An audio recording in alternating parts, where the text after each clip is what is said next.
같이 한번 해보자.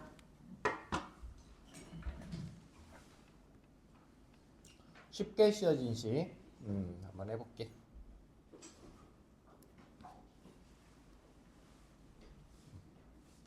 쉽게 씌어졌다.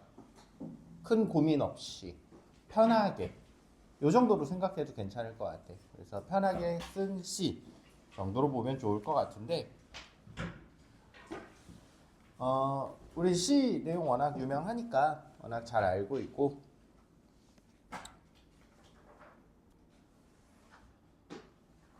조금 미리 왔으면 시도 한번 읽어보면 좋고, 알겠지?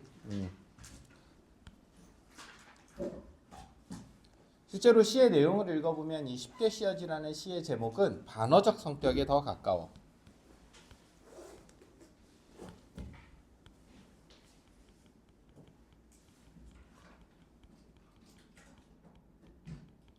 더군다나 우리가 이 작가 이름도 동시에 보게 된다면 절대 이 사람이 윤동주라는 시인이 뭔가를 쉽게 썼다고 해서 쉽게 씌어진 시라고 시를 지을 리가 없지.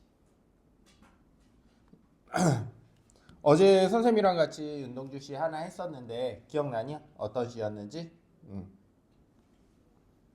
찬이야, 무슨 시였지? 어제 배웠던 거? 별에는 밤이었지. 그래서 윤동주 시는 기본적으로 우리가 배우는 시들은 대부분 자아성찰과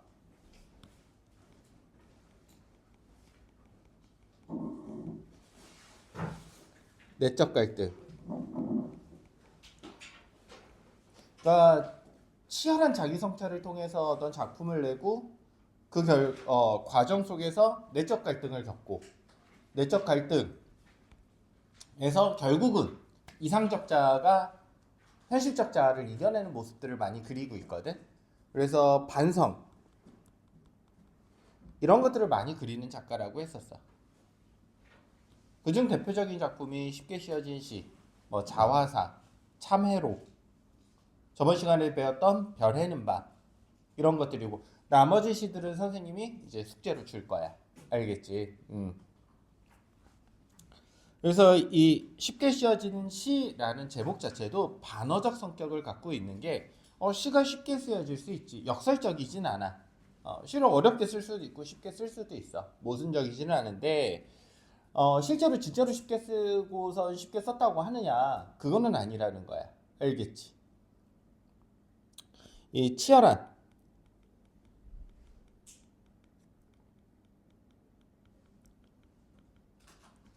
그러니까 쉽게 씌어졌다라는 건 현실적으로 내가 쉽게 살고 있다라고 생각하는 거고, 실제로 내가 말하고 싶은 것은 치열한 자기 성찰과 반성, 그리고 내가 나아가야 할 방향에 대한 설정이라고 생각하는 게 더 좋을 것 같아. 알겠지? 이렇게 살면 안 되겠다라는 뜻의 제목이야.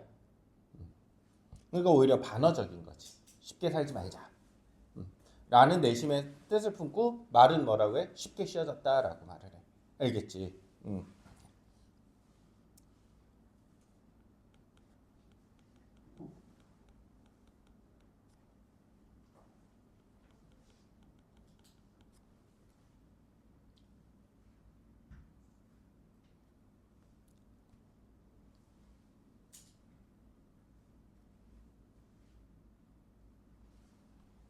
치열한 자기 성찰로 나온, 또 노력으로 나온 시이지만 일부러 쉽게 씌어진 시라고 제목을 지었어. 시작 한번 해보자. 창밖에는 밤비가 속살거려 육첩방은 남의 나라. 시인이란 슬픈 천명인 줄 알면서도 한 줄 시를 적어볼까. 육첩방이라는 곳은 일본식 방이거든. 그러니까 이 사람이 있는 곳이 일본이라는 것도 알 수 있어. 윤동주는 나중에 일본으로 유학 가거든. 결국은 유학 생활을 하면서 한국어로 한국 문학 작품을 썼다라는 죄명으로 잡혀가지고 감옥에서 돌아가셔. 그 인체 실험에 가까운 그 공문을 받다가 돌아가시게 되거든.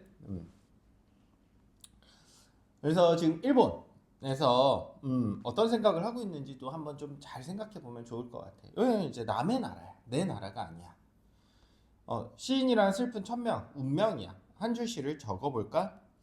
땀내 사랑내 포근히 품긴 보내주신 학비 봉투를 받아 조선에서 한국에서 우리 부모님이 보내주신 학비 봉투 이걸 받아가지고 나는 어떻게 살고 있어? 그냥 대학 다니면서 공부하고 있어.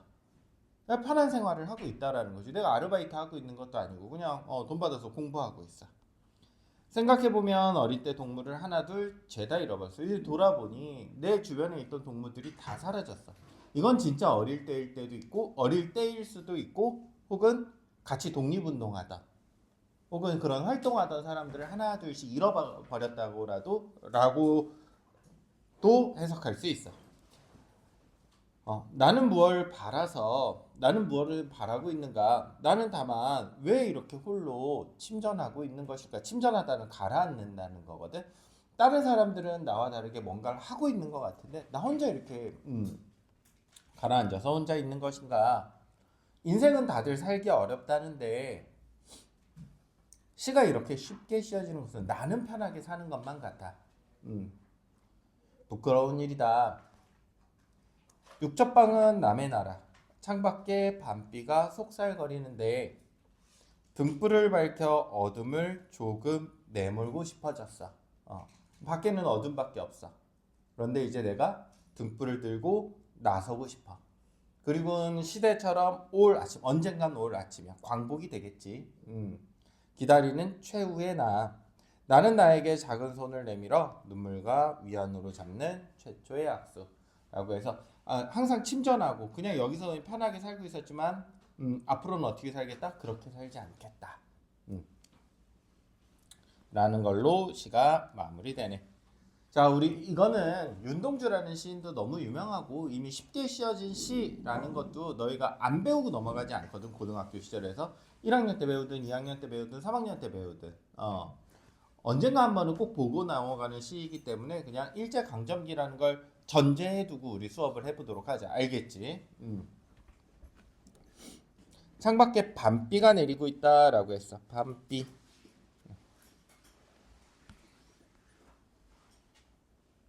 민수.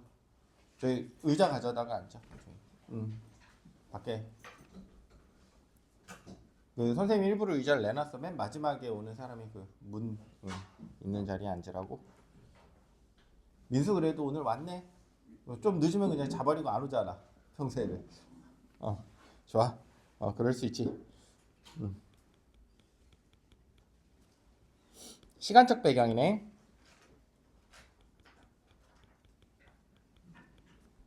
밤에 비가 내리고 있어.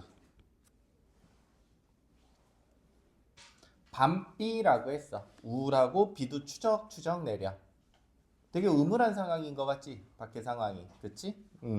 왜 시대적 배경을 같이 생각을 한다면, 일제시대라고 생각을 한다면. 그럼 이 밤비는 암울한 시대 상황, 일제강점기에 처한 우리나라라고도 볼 수 있을 것 같아.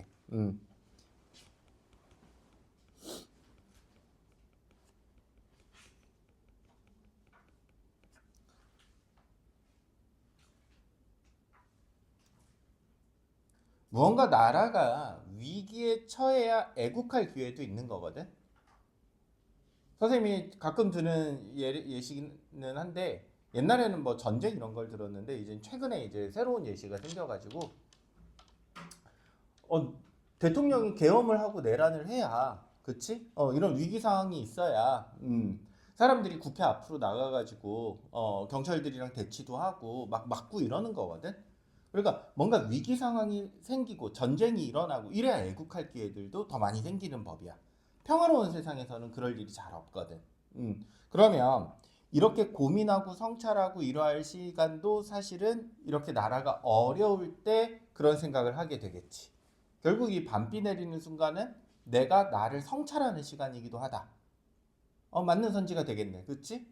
나라가 어려움에 처했고 내가 무언가를 해야 된다고 생각해야 되는 시기.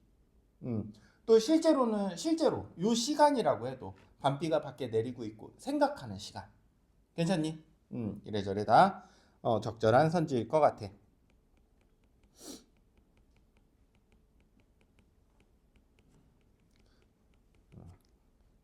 조금 깊이 있게 해석을 해주고 있어. 잘 알아두고 그 선생님이 설명해주는 그런 예시라든지 이런 것도 꼼꼼하게 좀 잘 적어뒀으면 좋겠어 나는.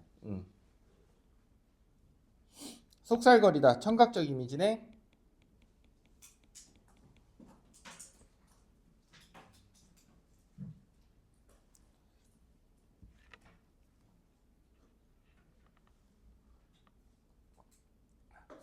밖에서 비가 이렇게 소박소박 내려. 근데 밑에 선생님이 그거 써줬거든 일부러 1번 이렇게 해가지고 지금은 잘 뜻을 모를 테니까. 근데 나중에 시험 문제 나올 땐 실제로 안 나와 알겠지? 속살거리다는 나 몰래 남들끼리 얘기하는 듯한 모습을 속살거리다고 그래. 속삭이다.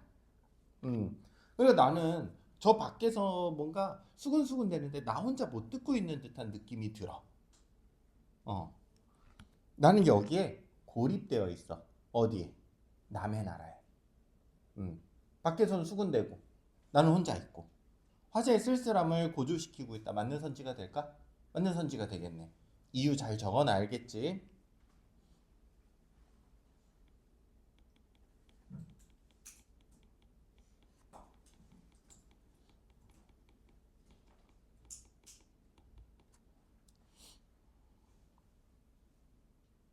육척방은 남의 나라. 육척방 딱 그냥 써있지. 남의 나라. 내 나라가 아니야. 타지 생활하고 있다는 거 알 수 있겠지. 내가 있는 공간.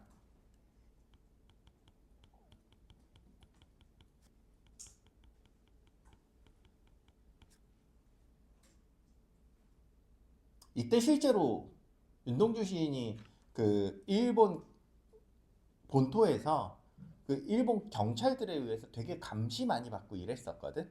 그러니까 그런 상황이랑 좀 대조래. 그런 상황들을 상상해서 보면은 조금 더 잘 이해가 될 거야. 나는 그 방에 갇혀가지고 어디도 나가기가 힘들어. 밖에서 누군가 소근거리는 것 같고. 음. 구속과 억압에 물론 나만의 이야기를 쓴 것은 당연히 아니겠지. 우리 민족 모두의 현실을 그린 시가 될 거야. 딱 요 한 줄만 해도 우리가 해석할 게 진짜 많지. 그렇지? 남의 나라 일본이 되겠지.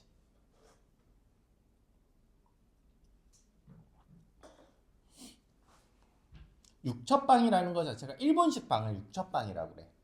일본식 다다미방. 시인이란 슬픈 천명인 줄 알면서도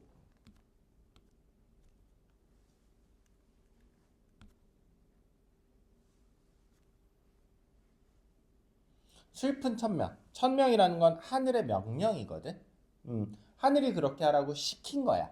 운명보다 조금 더 강력한 이미지지, 사실. 하늘의 명령이야. 왜 슬픈 천명이라고 했을까? 내가 할 수 있는 일은 시 쓰는 거밖에 없어. 근데 지금 적극적으로 저항하는 시를 쓰고 있어, 안 쓰고 있어? 그러지 못하고 있어. 내가 해야 하는 일은 시인으로서의 일인데, 적극적으로 저항하지 못하고 있어. 그래서 슬프다는 거야. 슬픈 천명.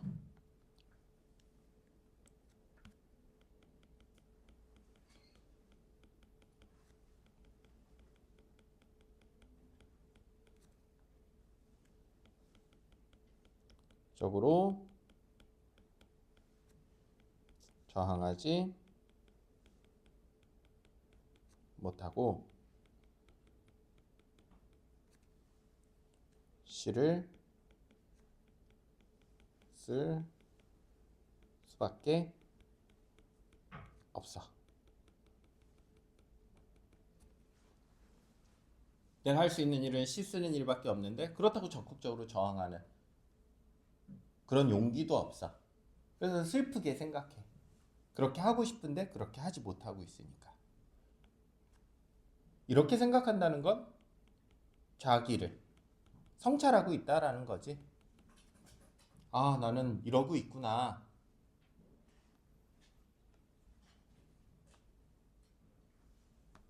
그래도 한번 시를 적어볼까? 그래도 하기는 해야 돼. 그럼에도 불구하고 식민지에 이 시절에 유학까지 갔던 사람이야. 지식인의 그럼에도 불구하고 뭔가는 해야겠어. 소명, 일을 하도록 부름을 받다라는 뜻이야. 이 단어 몰랐으면 잘 알아도 해야만 한다. 소명의식. 일을 하도록 부름을 받다. 일에 대한 책임감이라고 생각하면 좋을 것 같아. 그럼에도 불구하고 한번 뭐라도 한번 써볼까? 땀내와 사랑내 포근히 품긴 촉각적이네. 후각적이고.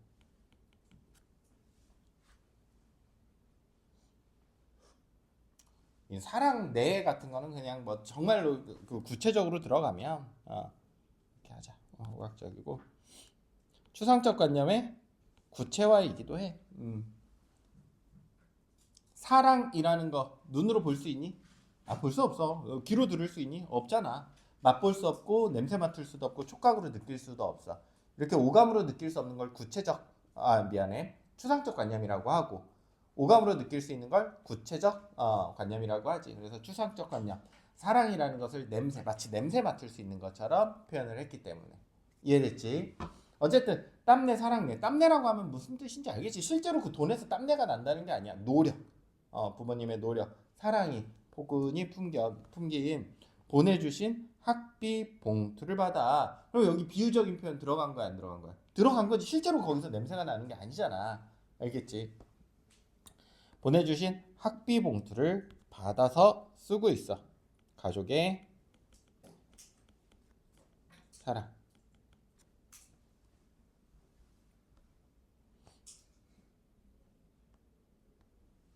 여기서 연결해서 생각을 해보자. 나는 지금 뭐 하고 있어? 그냥 학비 봉투를 돈 받아가지고 대학 노트를 끼고 늙은 교수의 강의를 들으러 가고 있어.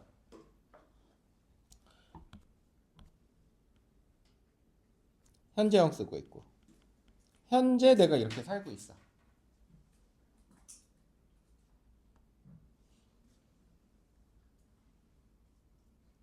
편하게 공부하고 있다라고 볼 수 있겠지. 왜 하필 늙은 교수라고 했을까?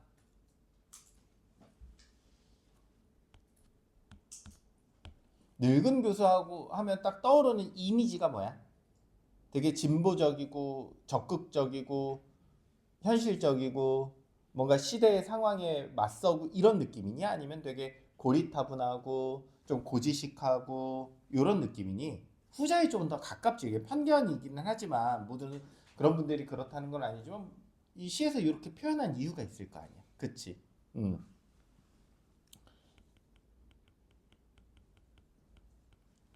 현실에 안주하고 좀 보수적이고 현실에 알맞은 수업보다는 좀 더 추상적이고 이상적인 그런 관념적인 것들을 수업하는 그런 거를 들으러 가는 나의 모습을 표현하려고 굳이 늙은 교수라는 표현을 쓴 거야.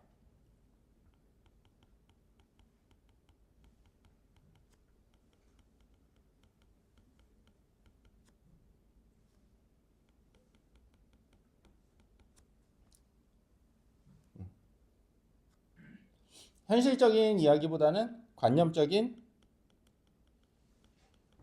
강의를 들으러 간다. 그러니까 현실이랑은 전혀 괴리된, 현실이랑은 맞지 않는 그런 강의나 들으면서 부모님이 보내주신 학비 봉투 받아가지고 그냥 그렇게 살고 있어.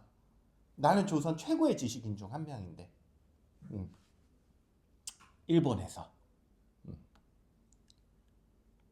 우리의 조선이 처한 시대 현실과 화자의 삶은 어때? 완전히 괴리되어 있지. 완전히 달라. 음.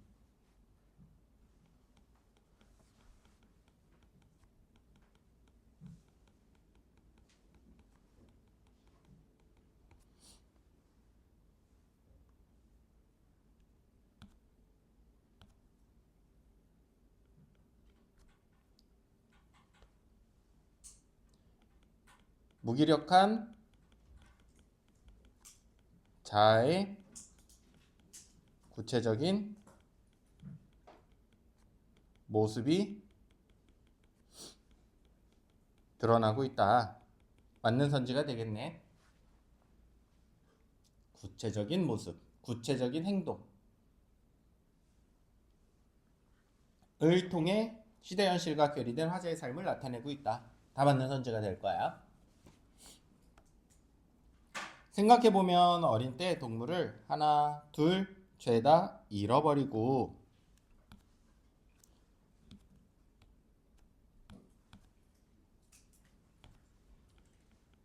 일제의 탄압에 의해 잃은 동료들이 되겠지.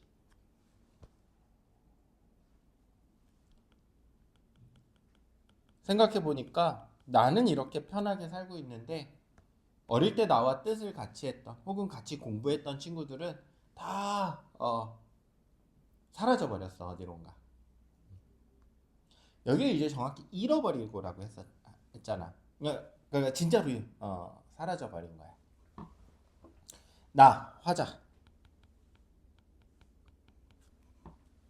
무엇을 바라 나는 다만 홀로 침전하는 것일까? 홀로 침전하다.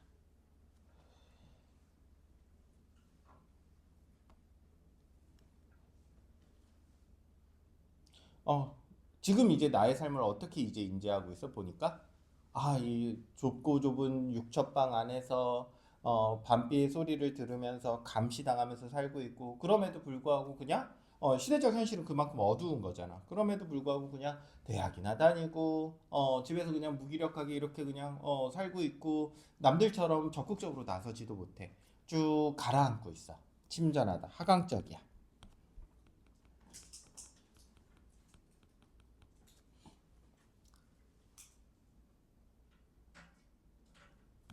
하강적 이미지를 활용해서 무기력한 삶에 대한 회의감을 느끼고 있다. 맞는 선지가 될 것 같아.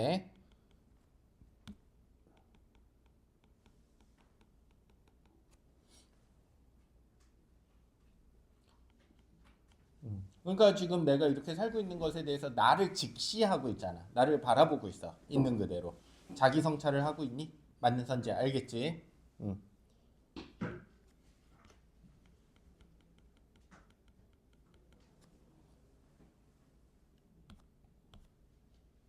이거 서리법이니 아니니?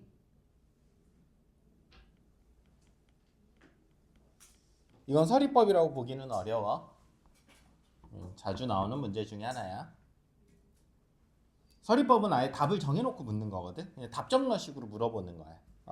나 침전하고 있어라고 강조하는 게 아니라 나는 지금 뭐 하고 있는 거지? 뭐 하고 스스로 물어보는 거잖아, 진짜로. 알겠지? 답정너식의 물음이 아니야. 서리법은 그냥 내가 뭔가를 강조하기 위해서 물음을 하는 거거든. 물어보는 거. 뭐 예를 들어서 서준이한테 내가 너 계속 늦게 올 거니? 이러면 진짜로 물어보는 거 아니잖아. 이제 다시는 늦게 오지 마라. 오늘은 그래도 되게 일찍 왔어, 그렇지? 자꾸 1분씩 땡기는 것 같아. 나랑 밀당하는 것 같아. 15분 늦게 오다가 한 10분 늦게 오다가 오늘 한 6분 정도 늦게 오고 이제 점점 짧아지고 있어. 저것도 이제 대단한 거야. 존경할 만해. 민수처럼 그냥 안 와버릴 수도 있는데 어쨌든 오긴 오잖아. 자, 넘어가자. 너무 진지한 시에서 너무 이제 쓸데없는 얘기들을 했네. 자, 보자. 계속 해보자. 집중해서. 인생은 살기 어렵다는데 시가 이렇게 쉽게 씌어지는 것은 부끄러운 일이다.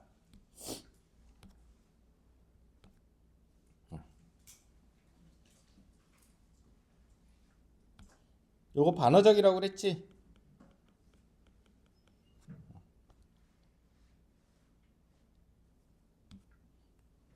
아까 처음에 이야기했었지. 실제로 지금 쉽게 쓰고 있니 시를? 그렇지는 않은 것 같아. 맞아.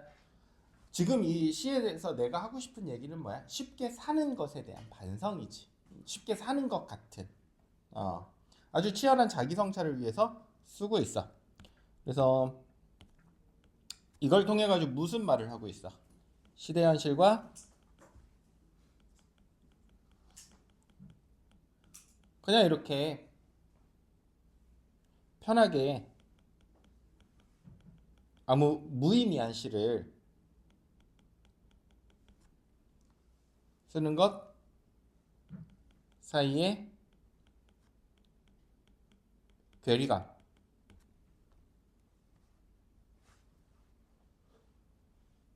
대해 나타내고 있지. 그래서 뭐라고 해? 부끄러운 일이래. 성찰의 결과가 되겠네.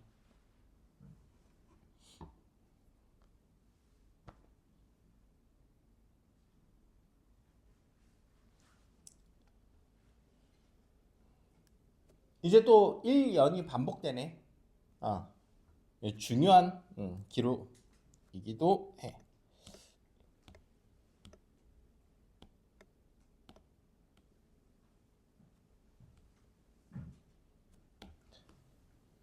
좀 나눠보도록 하자. 여기까지, 그러니까 7년까지 현실에 대한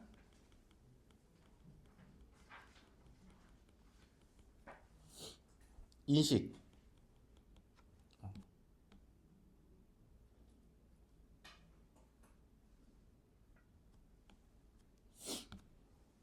현실이야. 나 쉽게 살고 있구나, 편하게 살고 있구나,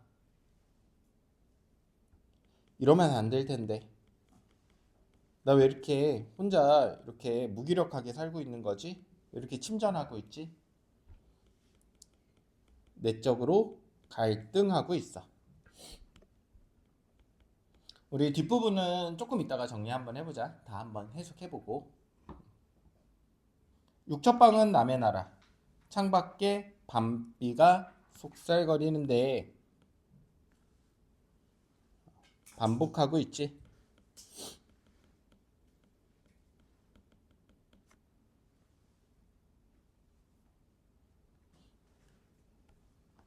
자, 여기 이제 뒤집어졌지.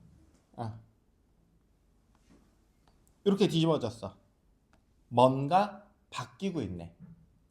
그래서 여기에 뭐가 생기냐면 변조가 생겨. 1년을 변조했어.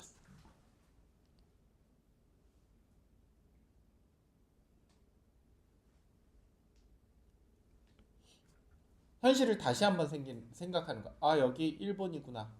밖에 나쁜 놈들이 있네. 현실을 다시 한번 생각해 보는 거.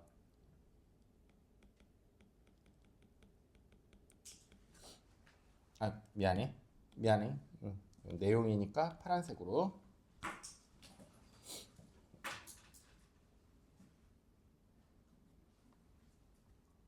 다시 한번 생각해 보는 거야. 지금까지 계속 반성하고 있었잖아. 육첩방에서. 왜 이러지? 그럼 이렇게 내가 생각이 바뀌었다라는 걸 뭐를 통해 가지고 요 1년의 행을 뒤바꾸면서 내 생각도 바뀌었어라고 나타내는 거지. 여기서부터는 전환이야. 뭐가 전환되는 거야.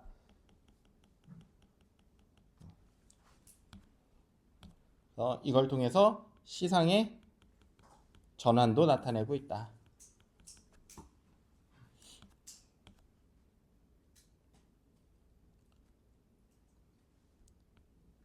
소극적에서 적극적으로.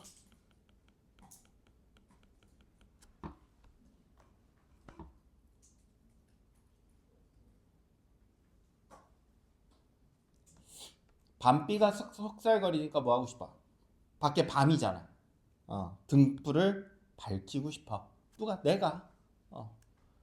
저항하고 싶다는 뜻이 되겠네. 아이고, 긍정적인 거니까 동그라미. 우리 항상 긍정은 동그라미, 부정은 세모. 나쁜 건 세모, 좋은 건 동그라미. 대조되어 있는 이미지 맞네. 대조된 이미지 맞네.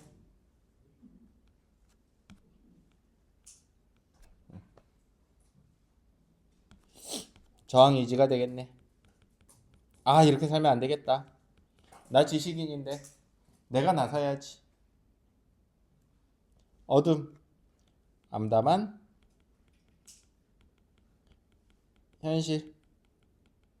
뭐가 됐어? 강점이 되겠지. 일제강점. 명암의 대비가 있다. 맞는 선지니? 맞는 선지가 되겠네. 밝고 어두운 것의 대비. 시대처럼 반드시 올.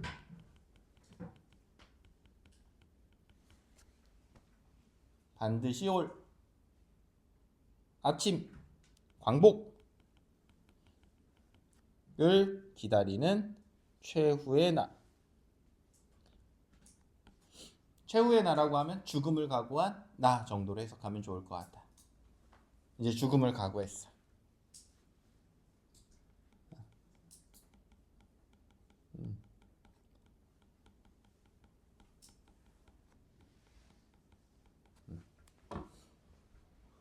나는 등불을 밝히기로 각오했어.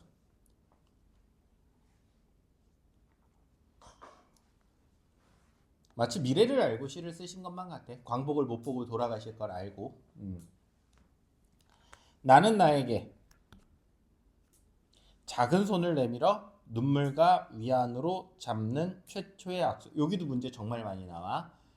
나가 두 개 나오지. 그러면 하나의 나는 요 앞에 있었던 여기서의 나거든. 부정적 자, 현실적 자.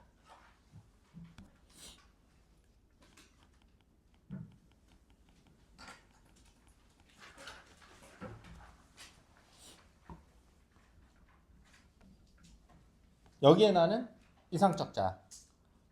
나는 나에게 작은 손을 내밀어. 너희들 이제 머릿속으로 한번 생각해봐. 앞에 나가 긍정적 자일까? 뒤에 나가 긍정적 자일까? 부정적 자 하나, 긍정적 자 하나거든.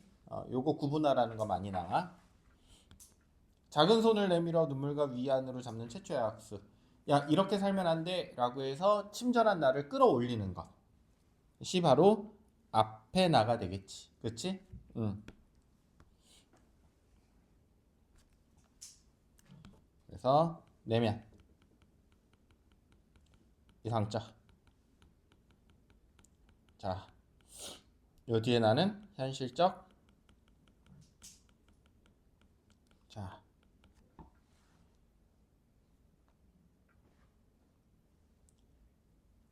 사실은 요 두 자아는 대립하는 거야. 이렇게 살지 말자.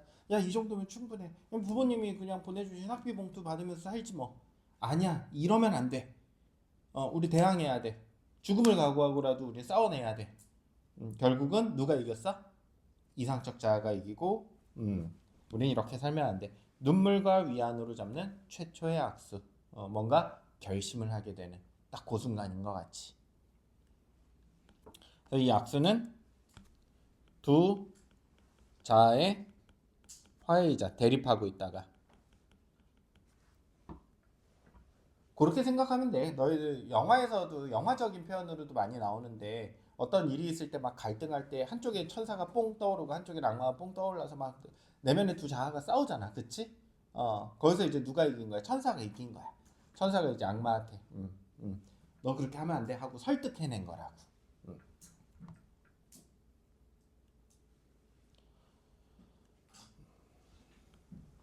그럼 이거는 현실에 대한 적극적인 극복 의지를 나타내고 있다. 맞는 선지가 되겠지. 천사가 이겼잖아. 그치?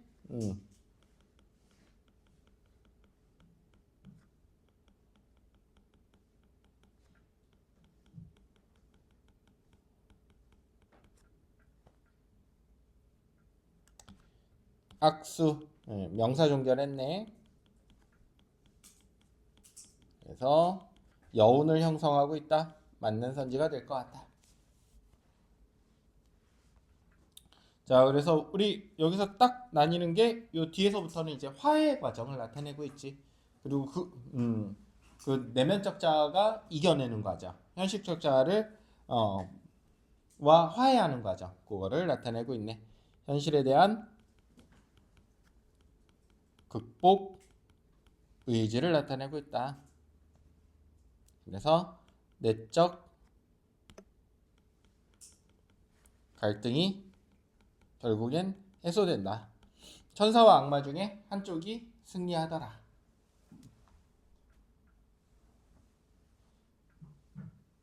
복습 해보자.